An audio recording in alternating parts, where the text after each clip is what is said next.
Hi friends, Beena secret ഫ്ലേവേഴ്സിലേക്ക് എല്ലാവർക്കും സ്വാഗതം. എല്ലാവരും ഓണത്തിൻ്റെ തിരക്കിലാണെന്നറിയാം. ഇതിനകം പലയിടത്തും സദ്യകളും ആഘോഷങ്ങളും പരിപാടികളും ഒക്കെ തുടങ്ങിക്കഴിഞ്ഞിട്ടുണ്ട്. അപ്പോൾ നമ്മുടെ ഓണം സദ്യ സീരീസിൽ ഇതിനോടകം തന്നെ നമ്മൾ ഒരുപാട് വിഭവങ്ങൾ ചെയ്തു കഴിഞ്ഞു. അപ്പോൾ ഇന്ന് നമ്മൾ ചെയ്യാൻ പോകുന്നത് വെള്ളരിക്ക പച്ചടിയാണ്. നമ്മളിതിനു മുമ്പ് ഒരു ബീറ്റ്റൂട്ട് പച്ചടി ചെയ്തിരുന്നു. അപ്പോൾ ഇന്നത്തേത് വെള്ളരിക്ക പച്ചടിയാണ്. ഇത് വളരെ എളുപ്പത്തിലും വളരെ രുചികരമായും നമുക്ക് പെട്ടെന്ന് തന്നെ തയ്യാറാക്കാവുന്ന ഒരു വിഭവമാണ് പച്ചടി. വീഡിയോയിലേക്ക് പോകുന്നതിന് മുമ്പ് എല്ലാവരും നമ്മുടെ ചാനലൊന്ന് സബ്സ്ക്രൈബ് ചെയ്ത് അടുത്തുള്ള ബെല്ലൈക്കണും കൂടെ അമർത്തി മുടങ്ങാതെ നമ്മുടെ എല്ലാ വീഡിയോകളും കാണണമെന്ന് അപേക്ഷയുണ്ട്. അതോടൊപ്പം തന്നെ നിങ്ങളുടെ വിലയേറിയ അഭിപ്രായങ്ങൾ കമൻറ്റുകളായും ലൈക്കും ഷെയറുമായും ഒക്കെ തന്ന് നിങ്ങളുടെ ഫീഡ്ബാക്ക് ഞങ്ങളെ അറിയിക്കണം. അപ്പോൾ നമുക്ക് എങ്ങനെയാണ് ഈ പച്ചടി ഉണ്ടാക്കുന്നതെന്ന് നോക്കിയാലോ. സദ്യയിൽ ഒന്നിലധികം പച്ചടികൾ പലപ്പോഴും കാണാറുണ്ട്. വെള്ളരിക്ക കൊണ്ടുണ്ടാക്കാം, പാവയ്ക്ക, വെണ്ടയ്ക്ക, തക്കാളി, അങ്ങനെ ഒരുപാട് സാധനങ്ങൾ കൊണ്ട് നമുക്ക് പച്ചടി ഉണ്ടാക്കാൻ പറ്റും. ഇന്ന് നമ്മളിവിടെ വെള്ളരിക്ക കൊണ്ടുള്ള ഒരു പച്ചടിയാണ് ഉണ്ടാക്കുന്നത്. ഞാനിവിടെ വെള്ളരിക്ക തൊലി കളഞ്ഞ് കഴുകി ചെറിയ കഷ്ണങ്ങളായി അരിഞ്ഞൊരു ചട്ടിയിലേക്ക് എടുത്തിട്ടുണ്ട്. ഇതിലേക്ക് ഒരു 3 പച്ചമുളക് അരിഞ്ഞിട്ട് കൊടുക്കുന്നുണ്ട്. ഇനി ചേർത്ത് കൊടുക്കുന്നത് ഒരു 1/4 കപ്പ് വെള്ളമാണ്. വെള്ളത്തിൻ്റെ അളവ് കൂടാതെ നോക്കണം. ഒരു 1.5 ടീസ്പൂൺ ഉപ്പ് ചേർത്ത് കൊടുത്തിട്ടുണ്ട്.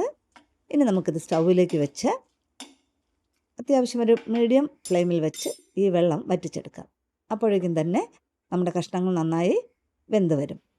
അടച്ചു വെച്ച് കൊടുക്കാം. ഇപ്പോൾ ഏകദേശം ഒരു 5 മിനിറ്റ് കഴിഞ്ഞിട്ടുണ്ട്. നമുക്ക് തുറന്ന് നോക്കാം. നമ്മുടെ കഷ്ണങ്ങളൊക്കെ ഏകദേശം വെന്തിട്ടുണ്ട്. ഒരല്പം വെള്ളം ബാക്കിയുണ്ട്. നമുക്ക് അതുകൂടി വറ്റിച്ചെടുക്കണം. വെള്ളം ഒട്ടും തന്നെ ഇല്ലാതിരുന്നാലേ നമ്മൾ തൈര് ചേർക്കുമ്പോൾ ഇത് നല്ല കുറുകിയ പച്ചടിയായിട്ട് നമുക്ക് കിട്ടുകയുള്ളൂ. നമുക്കിനി ഇതിൻ്റെ അരപ്പ് തയ്യാറാക്കാം. 1/2 കപ്പ് തേങ്ങ തിരുമിയത് മിക്സിയുടെ ജാറിലേക്ക് ഇട്ട് കൊടുത്തിട്ടുണ്ട്. ഇതിലേക്ക് ഒരു 3 ചെറിയ ഉള്ളി അരിഞ്ഞതും 1/4 ടീസ്പൂൺ ജീരകവും ചേർത്ത് കൊടുത്തിട്ടുണ്ട്. നമ്മളിത് നല്ല മയത്തിൽ അരച്ചെടുത്തിട്ടുണ്ട്. അവസാനം ഒരു 1/4 ടീസ്പൂൺ കടുക് കൂടി ചേർത്ത് ഒന്ന് കറക്കി എടുത്തിട്ടുണ്ട്. ഇതിലെ വെള്ളമൊക്കെ നന്നായി വറ്റി കഴിഞ്ഞു. നന്നായി മിക്സ് ചെയ്ത് കൊടുക്കാം.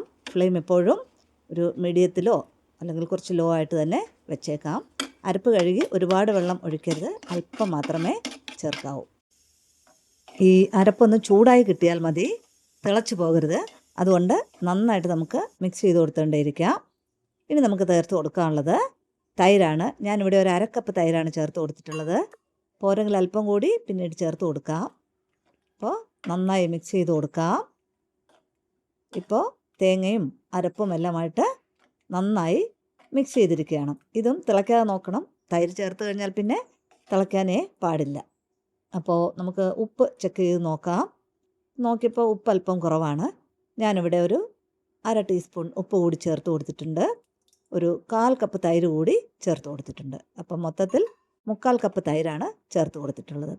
ഇപ്പോൾ ഒരു നല്ല ക്രീമി ടെക്സ്ചർ വന്നു കഴിഞ്ഞു. നമ്മുടെ പച്ചടി ഇവിടെ റെഡി ആയി കഴിഞ്ഞു. അപ്പോൾ ഇത് ചെറുതായി ചൂടായിട്ടുണ്ട്. ഞാൻ സ്റ്റൗ ഓഫ് ചെയ്ത് കൊടുത്തിട്ടുണ്ട്. ഇനി നമുക്കിതിൽ താളിച്ച് ഒഴിക്കാം. അപ്പോൾ വെളിച്ചെണ്ണയാണ് ഉപയോഗിച്ചിരിക്കുന്നത്. വെളിച്ചെണ്ണയിലേക്ക് കടുകും വറ്റൽമുളകും കറിവേപ്പിലയും ചേർത്ത് നമുക്ക് താളിക്കാം. താളിപ്പ് നന്നായി മൂത്ത് ഒരു ബ്രൗൺ നിറമായി വരുമ്പോഴേക്കും നമുക്കിത് ഈ എടുത്ത് വെച്ചിരിക്കുന്ന പച്ചടിയുടെ മുകളിലേക്ക് ഒഴിച്ചു കൊടുക്കാം.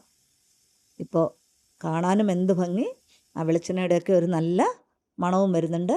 ഞാനിത് താളിപ്പിന് മുകളിലേക്ക് ഒഴിച്ചു കൊടുക്കുകയാണ്. നമ്മുടെ സദ്യ സ്പെഷ്യൽ പച്ചടി ഇവിടെ തയ്യാറായി കഴിഞ്ഞു.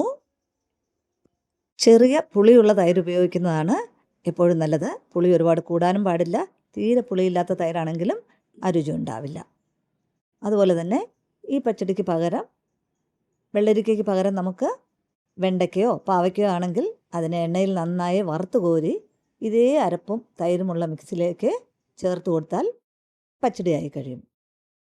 അപ്പോൾ അടുത്ത ഒരു വിഭവവുമായി വരുമ്പോൾ വീണ്ടും കാണാം. എല്ലാവർക്കും ഓണാശംസകൾ.